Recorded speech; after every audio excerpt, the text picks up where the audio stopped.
Hello students, कैसे हैं आप सभी लोग। मैं हूं Puja Singh and welcome back to my channel accounting master class. And this is the 9th lecture. ये हमारा 9th लेक्चर है of our 1000 MCQ series for all banking examination. तो जितने भी बैंकिंग एग्जामिनेशन है उनको ध्यान में रख के हमने एक एमसीक्यू सीरीज स्टार्ट की है, जिसमें हम एमसीक्यू डिस्कस करते हैं on banking awareness, on computer aptitude, reasoning, journal economics and many more. और मुझे पूरी उम्मीद है कि ये जो एमसीक्यू सीरीज हमने स्टार्ट की है ये आपके लिए काफी हेल्पफुल रहेगी। तो जरूर इसका फायदा उठाइएगा और इसकी हेल्प से पढ़िएगा। राइट, तो चलिए फिर जल्दी से हम आज का लेक्चर स्टार्ट करते हैं। क्वेश्चन 41। तो लास्ट के जो 40 क्वेश्चन है वो मैं पिछले 8 लेक्चर्स में कवर कर चुकी हूँ। आज हम क्वेश्चन नंबर 41 से स्टार्ट करेंगे। तो क्वेश्चन 41 है, DICGC act is related to which sector. ये जो एक्ट है DICGC एक्ट, ये किस सेक्टर से रिलेटेड है? बैंकिंग से, एग्रीकल्चर से, इंडस्ट्री से, स्पोर्ट्स से और नन ऑफ दीज। ठीक है, तो ये आपके ऑप्शन है। तो इस क्वेश्चन को करने के लिए हमें जरा इस एक्ट के बारे में पता होना चाहिए। DICGC क्या है ये हमें पता होना चाहिए। तो इसका फुल फॉर्म है, DICGC जो है इसका फुल फॉर्म है deposit insurance and credit guarantee corporation. ठीक है, फिर से बोल रही हूँ, deposit insurance and credit guarantee corporation. This is the full form of this act, DICGC। ठीक है, और ये जो DICGC है, deposit insurance credit guarantee corporation, ये एक सब्सिडरी है किसकी? RBI की, रिजर्व बैंक ऑफ इंडिया की एक होली ओन्ड सब्सिडरी है। वैसे इसके नाम से ही समझ में आ रहा है, डिपॉजिट इंश्योरेंस यानी ये वो बॉडी है, वो ऑर्गेनाइजेशन है विच प्रोवाइड द इंश्योरेंस, जो इंश्योरेंस प्रोवाइड करता है अगेंस्ट द डिपॉजिट। जो बैंक में जो डिपॉजिट होल्डर्स हैं, जिन्होंने बैंक में अपना फंड डिपॉजिट किया हुआ है, उनके अगेंस्ट इंश्योरेंस प्रोवाइड करने वाली बॉडी है ये DICGC। ये एक होली ओन्ड सब्सिडरी है RBI की, जो इंश्योरेंस प्रोवाइड करती है। ठीक है, एक प्रोटेक्शन कवर प्रोवाइड करती है to the deposit holder of bank. Bank के जो डिपॉजिट होल्डर है, ठीक है, उनको एक इंश्योरेंस प्रोवाइड करती है, क्योंकि उन्होंने बैंक में डिपॉजिट किया है ना। ठीक है, तो उनका फंड सेफ रहे, तो उसके अगेंस्ट इंश्योरेंस प्रोवाइड करती है। अगर बैंक बैंकरप्ट हो जाए, ठीक है, अगर बैंक अपने जो डिपॉजिटर है उनको पे न कर पाए, तो उस कंडीशन में ये जो DICGC है ये डिपॉजिट मतलब इंश्योरेंस प्रोवाइड करती है। ये जो एजेंसी है, ठीक है, DICGC, ये जो एजेंसी है ये इंश्योर करती है कि जितने भी टाइप के डिपॉजिट है, चाहे वो सेविंग अकाउंट हो, रिकरिंग अकाउंट हो, FDs हो, ठीक है, उनकी 5 लाख तक की लिमिट है। 5 लाख रुपए तक का पर अकाउंट पर बैंक का ये कवर प्रोवाइड करती है DICGC। ठीक है, और ये RBI की ही एक होली ओन सब्सिडरी है। तो अब मेरे ख्याल से आप आंसर कर सकते हैं कि ये किस सेक्टर से रिलेटेड है। This is related with banking sector, ये बैंकिंग सेक्टर से रिलेटेड है। और ये इंश्योरेंस प्रोवाइड करती है, जो भी डिपॉजिट है बैंक होल्डर्स का बैंक में, उसका इंश्योरेंस प्रोवाइड करती है, एक प्रोटेक्शन कवर प्रोवाइड करती है। ठीक है, चलिए आगे बढ़ते हैं। अच्छा, मेरा गला थोड़ा सा खराब है तो आपको थोड़ा सा मैनेज करना होगा। अगला क्वेश्चन है कि where is the headquarter of Indian Bank. Indian Bank का हेडक्वार्टर कहाँ पे है? ठीक, तो मैं आपको पहले भी बता चुकी हूँ लास्ट लेक्चर में कि इस टाइप के क्वेश्चन एग्जाम में बहुत पूछे जाते हैं कि पर्टिकुलर बैंक का CEO कौन है, या हेडक्वार्टर कौन है, कहाँ पर है, या बैंक की टैगलाइन क्या है। तो इस टाइप के क्वेश्चन जरूर एग्जाम में प्रिपेयर करके जाइएगा, इस टाइप के क्वेश्चन बहुत आते हैं। ठीक है, तो ये जो इंडियन बैंक है इसका हेडक्वार्टर कहाँ पे है, ये आपसे पूछा गया है। चेन्नई में है, मुंबई में है, दिल्ली में है, बेंगलुरु में है कि हैदराबाद में? ठीक है, दिस इज द ऑप्शन। तो मैंने आपको लास्ट लेक्चर में बताया था कि एक बुक में मैंने पढ़ा था कि कुछ ट्रिक्स हैं, कह लीजिए टिप्स हैं बैंक का हेडक्वार्टर लर्न करने की। तो 2 टिप्स मैं पिछले लेक्चर में दे चुकी हूँ, आज मैं तीसरी टिप देने जा रही हूँ। तो तीसरी टिप ये है कि अगर कोई बैंक का नाम स्टार्ट होता है इंडियन वर्ड से, अगर कोई बैंक है जिसका नाम स्टार्ट होता है इंडियन वर्ड से, तो उसका हेडक्वार्टर होता है चेन्नई में। और ये टिप काफी काम करती है, अधिकतर बैंकों पे एप्लीकेबल है। जैसे इंडियन बैंक हुआ, ठीक है, इंडियन बैंक हुआ, इसका हेडक्वार्टर है चेन्नई में, नाम किससे स्टार्ट हो रहा है? इंडियन से। दूसरा हुआ Indian overseas bank, Indian overseas bank, ठीक है, इसका नाम किससे स्टार्ट हो रहा है? इंडियन से। ठीक है, तो इसका भी हेडक्वार्टर कहाँ पे है? चेन्नई में। तो तीसरी टिप यही है कि अगर कोई बैंक है जिसका नाम इंडियन से स्टार्ट हो रहा है ना, तो उसका हेडक्वार्टर कहाँ पे है? चेन्नई में। तो अब मेरे ख्याल से आपको आंसर मिल गया है कि इसका हेडक्वार्टर कहाँ पे है, चेन्नई में। तो option A is the correct answer. ठीक। और एक क्विज है आज का क्विज। हर लेक्चर में मैं एक क्वेश्चन पूछती हूँ जो आपको मुझे कमेंट सेक्शन में रिप्लाई करना होता है। तो आज का क्विज ये है कि हम जानते हैं 2019 में मेगा मर्जर हुआ था ऑफ गवर्नमेंट बैंक्स का एक मेगा मर्जर हुआ था। ठीक है। तो आज का क्विज ये है कि आपको बताना है which bank has merge into Indian Bank. Indian bank में कौन सा बैंक मर्ज हुआ था, दिस इज योर क्वेश्चन। फिर से रिपीट कर रही हूँ, आपको बताना है कि कौन सा बैंक है जो इंडियन बैंक में मर्ज हुआ है। ठीक है, दिस इज योर क्वेश्चन। और आपको चाहे गूगल करिए चाहे बुक से सर्च करिए, आपको मुझे कमेंट सेक्शन में रिप्लाई करना है। ठीक है, आपके कमेंट का मुझे इंतजार रहेगा। ओके। तो चलिए अगले क्वेश्चन पे चलते हैं।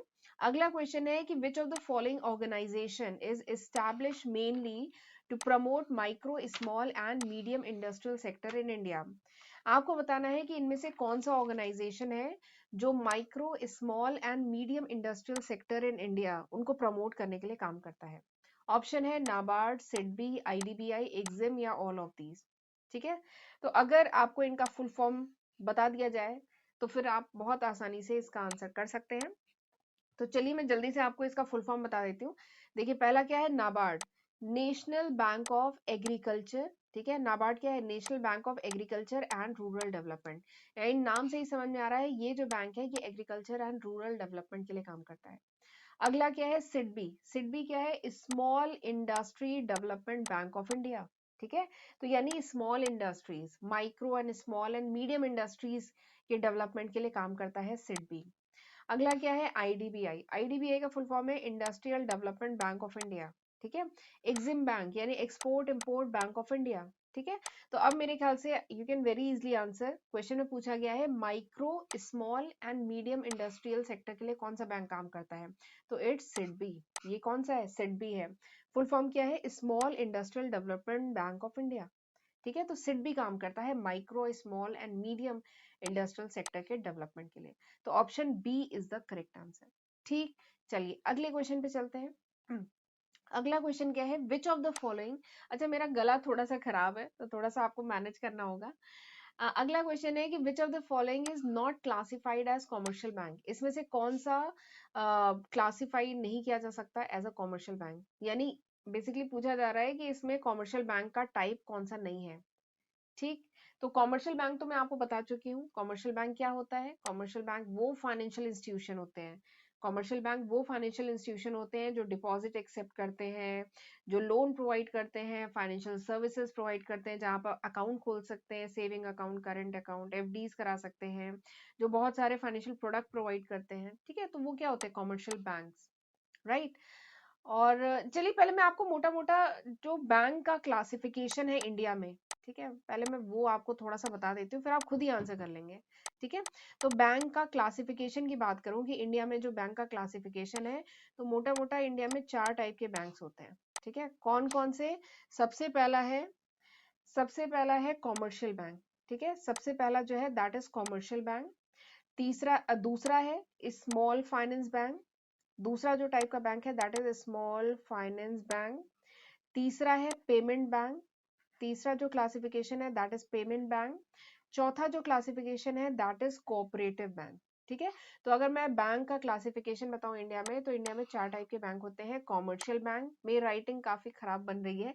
Commercial bank, small finance bank, payment bank and cooperative bank. अब कॉमर्शियल बैंक 4 टाइप के होते हैं। ये जो कॉमर्शियल बैंक है ये 4 टाइप के होते हैं। कौन कौन से। एक होता है पब्लिक सेक्टर बैंक। ठीक है। एक होता है प्राइवेट सेक्टर बैंक। एक होता है फॉरेन बैंक एंड एक होता है आरआरबीज। ठीक है, ये मैं पिछले लेक्चर्स में भी डिस्कस कर चुकी हूँ कि कॉमर्शियल बैंक फर्दर हम 4 टाइप के डिवाइड कर सकते हैं। Private sector bank, public sector bank, foreign bank and RRBs. तो कॉमर्शियल बैंक ये 4 टाइप के होते हैं। ठीक है। और कोऑपरेटिव बैंक को भी हम फर्दर 2 टाइप में डिवाइड कर सकते हैं। एक होता है अर्बन कोऑपरेटिव बैंक और एक होता है रूरल कोऑपरेटिव बैंक। ठीक है, एक होता है अर्बन कोऑपरेटिव बैंक और एक होता है रूरल कोऑपरेटिव बैंक। ठीक है। तो ये बैंक का क्लासिफिकेशन है। तो अब मेरे ख्याल से अगर ये क्लासिफिकेशन समझ में आ गया है then you can very easily answer.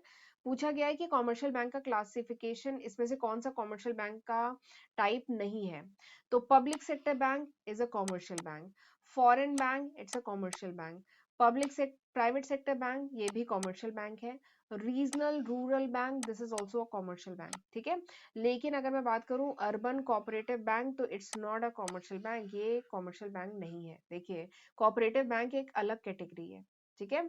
तो urban cooperative bank it's not a commercial bank, तो this is not the type of commercial bank, यानी option E is the correct answer, ठीक है। चलिए अगले क्वेश्चन पे चलते हैं। अगला क्वेश्चन क्या है, ownership of public sector bank rest, जो पब्लिक सेक्टर बैंक्स है, ठीक है, पब्लिक सेक्टर बैंक यानी जैसे एसबीआई हुआ, एसबीआई हुआ, आपका पीएनबी हुआ, ठीक है, ये जो पब्लिक सेक्टर बैंक है इनकी ओनरशिप किसके पास होती है। पहला ऑप्शन है Holi with the government of India, यानी पूरी ओनरशिप 100% शेयर्स, ओनरशिप मतलब शेयर जो है, तो 100% शेयर गवर्नमेंट ऑफ इंडिया के पास होते हैं, पहला ऑप्शन है। दूसरा है jointly with government of India and state bank of India, state bank of India and government of India के पास मिला के उनके पास होते हैं, दूसरा ऑप्शन है। तीसरा है कि Holi with share holders from public, यानी पब्लिक के पास पूरे 100% शेयर होते हैं, तीसरा ऑप्शन है। चौथा ऑप्शन है कि government of India and RBI के पास मिला के शेयर्स होते हैं, ठीक है, कि 100% शेयर जो है government of India and RBI के पास होते हैं, ये चौथा ऑप्शन है। पांचवा ऑप्शन क्या है कि government of India and share holder from public, public के पास एंड गवर्नमेंट ऑफ इंडिया के पास पूरे 100% शेयर होते हैं, दोनों के पास मिला के होते हैं, ठीक है। तो ये 5 ऑप्शन आपको दिए गए हैं। तो मैं बता देती हूँ, जो पब्लिक सेक्टर बैंक होते हैं, ठीक है, जो पब्लिक सेक्टर बैंक होते हैं उनकी जो ओनरशिप है, यानी उनके जो शेयर्स हैं वो किन के पास होते हैं। देखिए वो पब्लिक सेक्टर बैंक है यानी पब्लिक के पास तो होंगे ही, ठीक है। एंड ये गवर्नमेंट बैंक्स होते हैं, तो यानी गवर्नमेंट के पास इनके मेजोरिटी ऑफ शेयर होंगे। अगर 100% शेयर है तो मेजोरिटी ऑफ शेयर जो है गवर्नमेंट के पास होंगे, गवर्नमेंट ऑफ इंडिया के पास। और फिर और किसके पास होंगे, पब्लिक के पास, जो share holder from normal public, जो नॉर्मल पब्लिक होगी उनके पास होंगे इनके शेयर। तो पब्लिक सेक्टर बैंक के शेयर जो होते हैं इनके पास होते हैं, गवर्नमेंट ऑफ इंडिया के पास होते हैं एंड नॉर्मल पब्लिक, जो शेयर होल्डर जो होते हैं नॉर्मल पब्लिक उनके पास होते हैं। तो option E is the correct answer. पूरा गवर्नमेंट के पास नहीं होता है, पूरा 100% गवर्नमेंट के पास नहीं होता है। अगर गवर्नमेंट के पास पूरा 100% होंगे तो वो पब्लिक सेक्टर ही नहीं होगा ना, ठीक है। तो पब्लिक सेक्टर है यानी शेयर जो है पब्लिक के पास होंगे प्लस गवर्नमेंट ऑफ इंडिया के पास होंगे, गवर्नमेंट ऑफ इंडिया के पास मेजोरिटी ऑफ शेयर होंगे, ठीक है। तो ओनरशिप इनके बीच में इनके पास होती है। तो option E is the correct answer, option E यहाँ पे करेक्ट आंसर है। पब्लिक सेक्टर बैंक मतलब एसबीआई हुआ, आपका पीएनबी हुआ, ठीक है, बैंक ऑफ बड़ौदा हुआ, ये सब आपके पब्लिक सेक्टर बैंक में आते हैं, ठीक है। तो चलिए this was all about today's lecture, ये था पूरे आज का लेक्चर का कंटेंट। आई होप आपको समझ में आया होगा।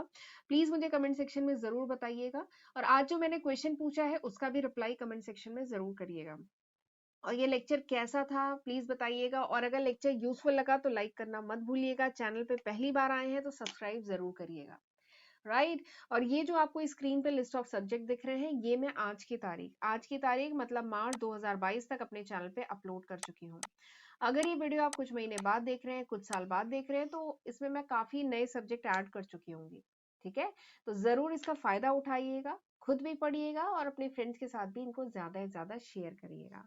ओके, तो चलिए फिर मिलते हैं अगले लेक्चर में, तब तक अपना ध्यान रखिएगा, गॉड ब्लेस यू।